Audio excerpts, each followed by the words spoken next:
Everyone, the ink is hardly dry on the programme for government that was agreed between the Regional Independent Group and Fianna Fáil and Fine Gael. The Lowry-led Regional Independent Group have now split, or have they?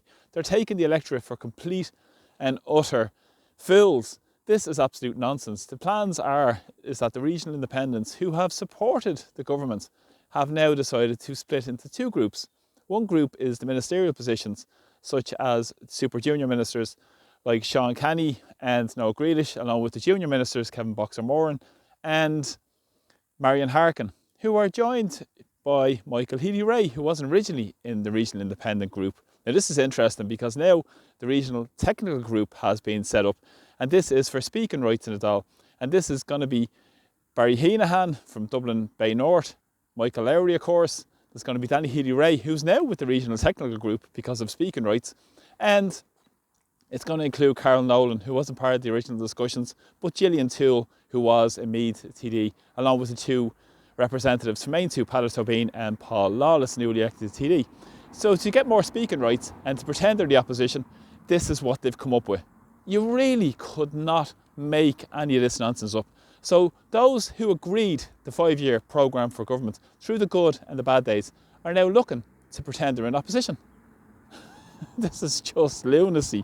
And it shows you really the contempt that these politicians have for ordinary people around the island of Ireland. It's absolutely just nuts. And the latest advice coming from the Ceann Comhairle, of course, she was appointed through a process involving Michael Lowry and Micheál Martin and Simon Harris. And she has said that the advice that she has is that this is all above board, because the precedent was with Fianna Fáil in the supply and confidence agreement from 2016 to 2020, where they supported the Fine Gael government. Well, actually, during that period, they abstained in a lot of votes, and they pretended they were opposition by abstaining, not supporting every vote that ran with the government. So it's just fascinating, and it shows the ludicrous nature of Irish politics at the moment. It's completely chaotic. It's going to be a rough ride over the next number of months, maybe if years, and we'll see how long this coalition lasts. I'm sure there's going to be a lot of international factors will be at play.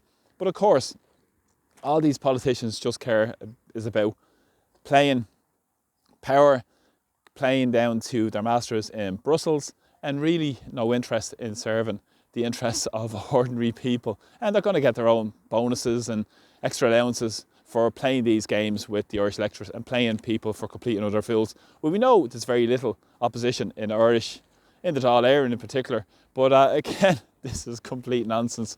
So get the popcorn out and enjoy what happens over the next period of time. But keep speaking out to this nonsense and let them know that we're sick of the charade, and use your voice to speak out. Whatever platform you have, use it to speak out and stand up against the nonsense that's going on in Ireland, and stand up really for democracy, where we have our sovereignty and independence, not this charade when people are suffering and dying because of their policies. This is what it's all about, their power and privilege at our expense. Thanks for the support. Please press thumbs up and share my videos and subscribe to my YouTube channel. So from Dublin, Slán. See you all soon. Thank you.